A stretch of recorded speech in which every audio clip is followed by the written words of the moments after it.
Olha, Cleiton, é mister considerar também que esse formato, esse nosso aqui, desse bate-papo, não é um formato comercial, né? Então, na verdade, ele atende mais uma necessidade que é pessoal nossa do que necessariamente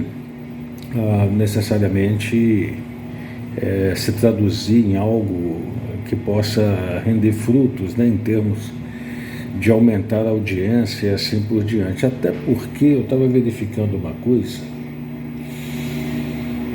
nas pessoas que são alcançadas pelos meus vídeos, geralmente é uma turma entre 45 e 57 anos, em sua maioria. Obviamente são pessoas que se identificam de alguma forma, né? E como não são vídeos que tem assim não são vídeos que bombam, que tem ação, que tem sei lá o quê, então é natural que seja um nicho muito específico e, diga-se de passagem, pouco comercial. Então é só fazer essa consideração, mas deixa eu continuar a responder o teu vídeo, cara.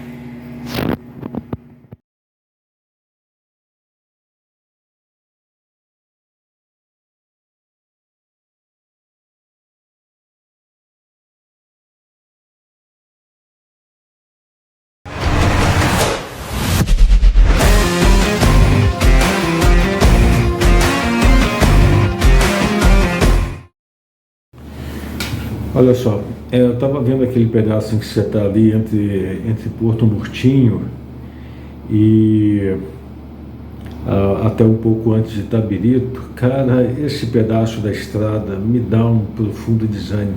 Eu até fico imaginando assim, quem mora ali naquele entorno, com aquela poeira de minério. Imagina só o cara, num domingo à tarde, ele liga a televisão, não tem mais Silvio Santos, liga a televisão, não tem mais Faustão, liga a televisão, nem sei o que passa na televisão no domingo à tarde. Aí o cara olha assim para fora, vê aquele minério danado, vê aquela coisa toda. Se ele tiver um tantinho assim de depressão, ele estoura os miolos. Não, eu digo isso porque eu acho assim essa poeira de minério uma coisa particularmente insuportável, né? Tanto que não raro eu, quando vou a Belo Horizonte, eu passo pela estrada real, aumento 54 km a viagem, tem muito mais curva, não desenvolve, mas quando a gente está de moto isso é vantagem, né? Porque a gente anda mais, né? Mas passar aí por essa subida, principalmente a eterna subida da Ferdeco, né? É pavoroso o negócio, sabe? Mas comentando que você estava citando aí sobre a história da liderança, né? A gente observa, principalmente hoje em dia, a rede social acaba dando espaço para as pessoas, inclusive espaço aqui para nós, né? E nós começamos a expor ideias, falar um monte de coisa e tudo mais. Qual é a receita para você alcançar o maior número de pessoas? Você falar aquilo que as pessoas querem ouvir, né? Você falar o que as pessoas querem ouvir, de certa forma, é populismo, né? E o populismo é uma manobra, é uma forma de gestão de pessoas muito perigosa, porque você até atinge os objetivos, mas você não consegue fazer com que essas pessoas que são alcançadas cresçam, ou que você consiga extrair uma sustentabilidade desse processo todo, né? Quer dizer, é um processo autofágico, né? Já que as pessoas falam, elas geram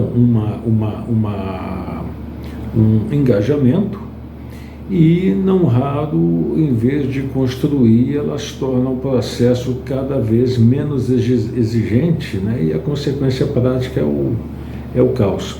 Quando eu era milico, não das últimas vezes agora, mas bem antes, quando eu fui milico, lá pelos idos de 82, né? Era jovem e tudo mais, e no curso de formação a gente tinha uma cadeira, que era a cadeira de técnica de chefia e liderança. Pena que a maior parte dos dos militares não aprendem isso, né? Leem, estudam, mas não aprendem, né?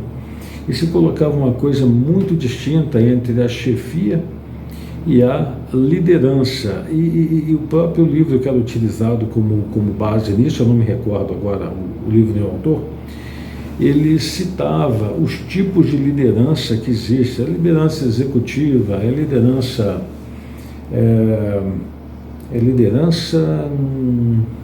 esqueci o termo exato, uma que era motivada pelo exemplo, né?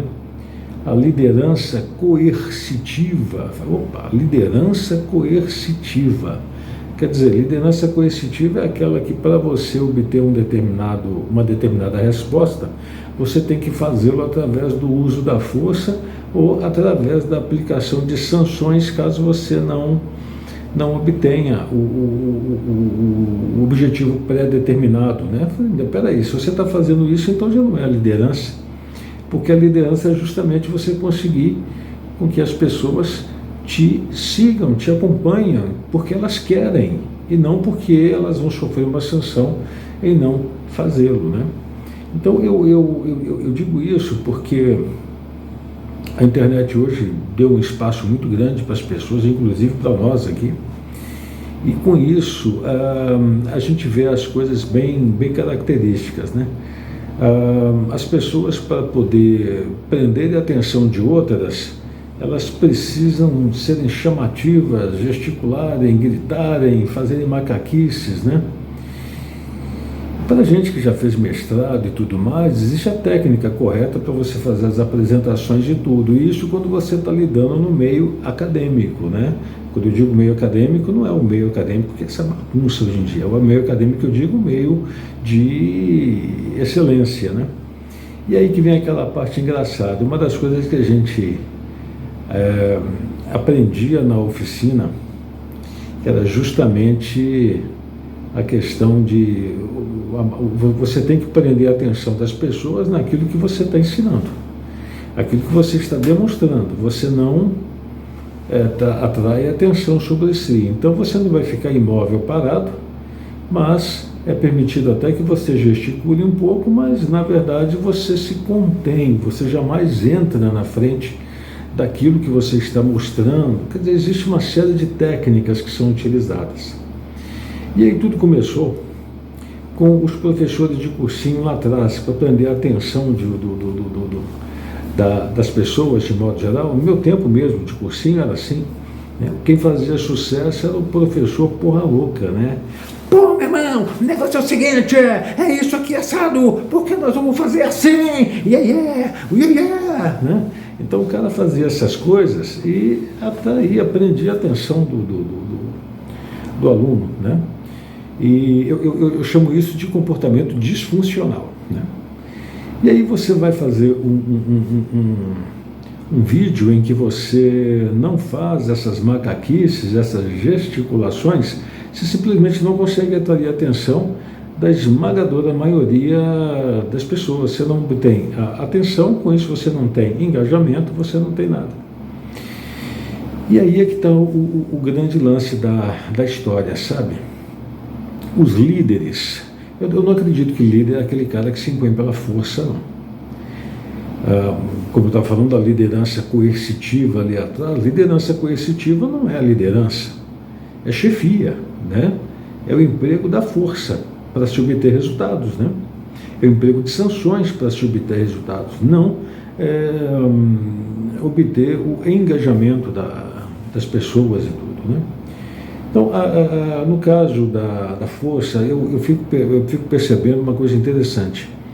A maior parte das lideranças, vou dizer falsas ou verdadeiras, né? Observe, a maior parte das lideranças, via de regra, são pessoas, com raríssimas exceções, são pessoas relativamente medíocres, que se utilizam da capacidade de pessoas muito mais dotadas do que ela para poder atingir determinados objetivos. Olha só que pegadinha interessante essa, né? Quer dizer, então o líder é uma pessoa mais capacitada a manobrar pessoas, não necessariamente a ter a capacidade elas próprias de resolverem as coisas. Eu sempre faço uma correlação, por exemplo, o Jobs. O Jobs não tinha formação nenhuma. Ele não entendia patavinas de eletrônica, não entendia quase nada de computação. E, no entanto, conseguiu reunir uma quantidade de talentos, fazendo as coisas acontecerem. O Gates já é um cara que conhecia alguma coisa de programação, né? O Musk, aí a gente chega ao lado do Musk, né? Você sabe que eu sou um fã do Musk, né? Eu, particularmente, até já tive a oportunidade de te falar isso, eu acho que esse cara não é desse planeta. Eu não estou dizendo assim que a forma física dele veio de outro planeta, mas, sem dúvida alguma, a inteligência que anima aquele corpo não é desse planeta, por uma característica interessante. Ele tem o conhecimento, ele consegue agregar valores, ele tem um poder de convencimento e tem outro aspecto fantástico. Ele não é um idealizador, ele é um realizador. Quantas pessoas nesse planeta reúnem essa capacidade? Então, é um cidadão que, esse sim, eu penso, seria um líder de verdade, né? Ele tem todas essas capacidades. Você vê a equipe que trabalha com ele, é uma equipe que funciona muito bem.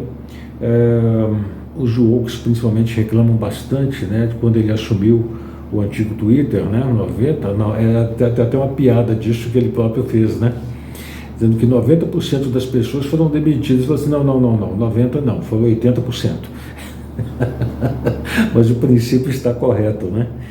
Ou seja, ele cria condições para que a ideia dele funcione, para que a ideia dele vá adiante, sabe? Se isso é bom ou ruim, assim, olha, eu penso que em todos os aspectos é bom, mesmo que eventualmente alguém não concorde com a linha de raciocínio, não concorde com o destino para onde essa liderança de um cidadão como ele nos leva. E tem gente que não concorda, parece incrível, mas tem gente que não concorda. Uma parcela tem medo, outros não concordam, né? Mas, inegavelmente, para o bem ou para o mal, é um cidadão que é um indutor de progresso da humanidade.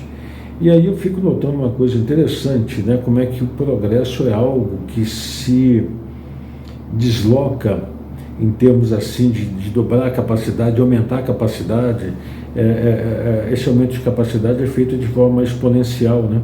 Você vê, nós somos apresentados a uma série de inovações, e essas inovações que parece assim, eu não vou conseguir absorver essa ideia. Nós não só absorvemos, como nós não conseguimos imaginar o tempo em que nós não tínhamos essas facilidades. Eu vou citar um exemplo.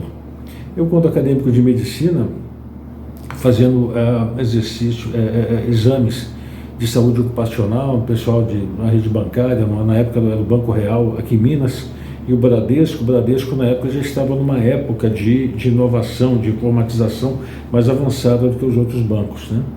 E no Banco Real, não, Cred Real, que era de Minas. E no Cred Real o pessoal trabalhava atrás dos caixas, tinha aqueles balcões enormes com ficheiros, onde eles anotavam quando a pessoa dava um cheque, e isso ia para a compensação quando era de outro lugar, quer dizer, não se pagava na hora, fazia a compensação, ou seja, tinha que mandar mensagem para tal lugar, porque o negócio é esse mesmo, sim, pode pagar. Era uma coisa assim do outro mundo, né? Hoje em dia, Pix, o dinheiro sai da sua conta sem você perceber. O que é pior, daqui a pouquinho vai começar a sair sem você perceber mesmo, né? Essa história de Drex, se funcionar, nós estamos no sal. E o que é pior, e às vezes eu vou tentar fazer o dinheiro sair, ele não vai sair. São aquelas coisas meio complicadas, né? Mas a gente se adaptou a essa história da compensação bancária online, que eu não consigo imaginar como era no tempo que não havia isso. Eu me lembro, lá pelos idos da década de 70, telefone, inclusive, não era um artigo, não era um utensílio, né? Não era uma funcionalidade, era um bem. As pessoas tinham linhas telefônicas, né? E compravam essas linhas, era investimento, inclusive, alguns tinham para alugar, né? Eu me lembro que meu pai, para conseguir uma linha telefônica, assim, inscrito num plano de expansão, teve que entrar com um documento do Estado atestando a necessidade de se priorizar a instalação da linha telefônica e tudo. Para telefonar, eu me lembro saindo de casa, andando um quarteirão para ir a um orelhão, colocando fichas para poder falar com as pessoas e depois voltar, né? Hoje em dia, você tira a mão, está aqui o negócio, você fala, faz e acontece. Me lembro muito no tempo que eu era garoto, né, vi o cidadão pegar um comunicador, Kirk para Enterprise, inclusive o próprio processo estava errado, né? Kirk para Enterprise está errado, é Enterprise, aqui é Kirk. Senão o sistema não sabe para onde você está enviando o sinal. Mas isso é outra questão, é porque eu sou muito chato com essas coisas, né?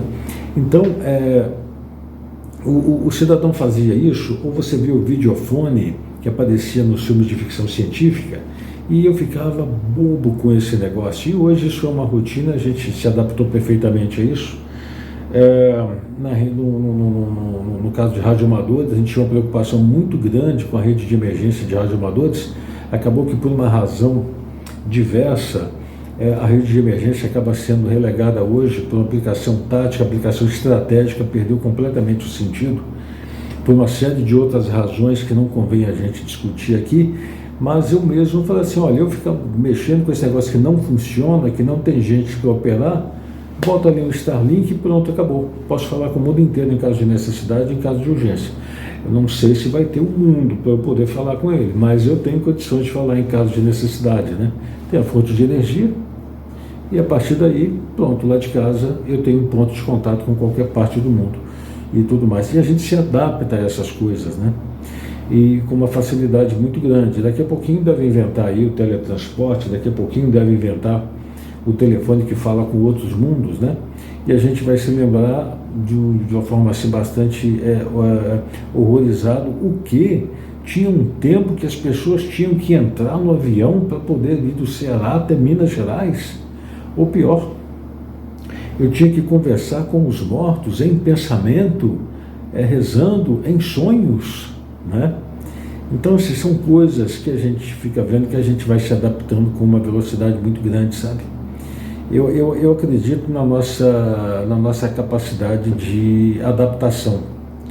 Nós adaptamos com muito mais facilidade as novidades e as facilidades do que nós podemos voltar para a falta de facilidade. Eu vou citar um exemplo muito prático.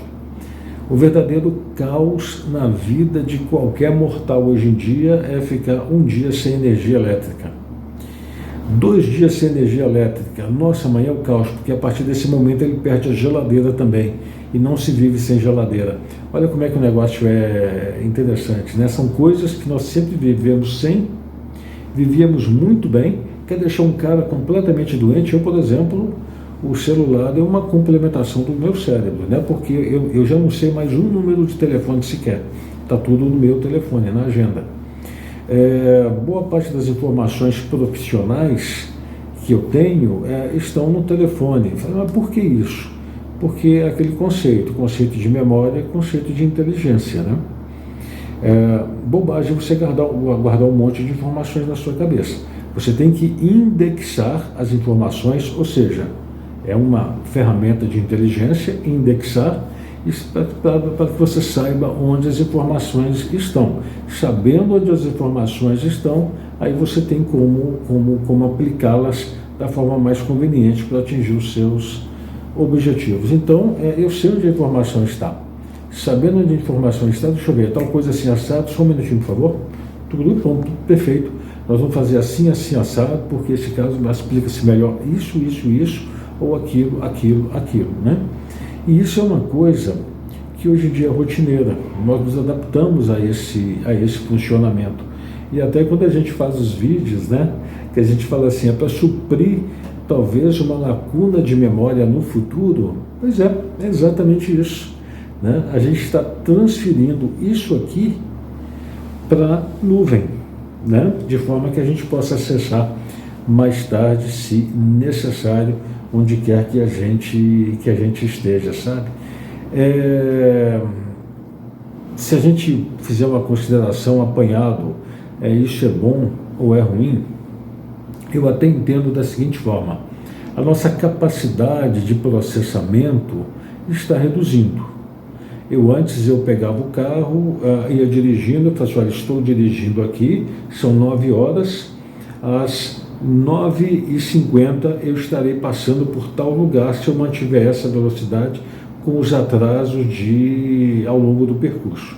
E a gente passava naquele lugar exatamente nesse horário. Hoje em dia, a gente se torna tão dependente do GPS que até para os lugares que a gente já conhece, você coloca o GPS. Interessante isso, né? Eu sem perceber, eu faço isso na moto o tempo todo, né? Faço isso no carro, né? Eu vou daqui até ali, coloco o GPS e tudo mais, e com isso eu simplesmente abdiquei da capacidade de fazer uma projeção do meu deslocamento ao longo do tempo, né? Eu olho ali e tudo mais. Então eu estou reduzindo a minha capacidade em razão dessas facilidades. Agora, o outro lado é que eu estou liberando muito mais espaço para outras coisas mais, de caráter inclusive subjetivo, de caráter filosófico, de caráter metafísico, de caráter egoisticamente pessoal, que a gente pode utilizar considerando essa capacidade que fica ociosa ali dentro, né? O problema é quando o cara libera esse espaço e não usa para outras coisas. Aí, meu amigo, a gente emburrecemos. Essa que é a grande verdade, sabe? Então, as considerações em relação àquilo que você falou, tá? Um fraterno abraço. Estava comentando ali com a Giovana, e tem a história que existe, se trata por primo, né? Você fala assim, o Rômulo, eu falei assim, é tão esquisito o Cleito me chamar de Rômulo, né? Eu digo isso porque, né, a gente trata de uma maneira diferente. E a história do primo, a gente sempre remete para aquele outro lado, né? Falar com a minha primo ou com o meu prima, né? Assim vai. Ó, fraterno abraço para você, viu, cara? Vamos conversando.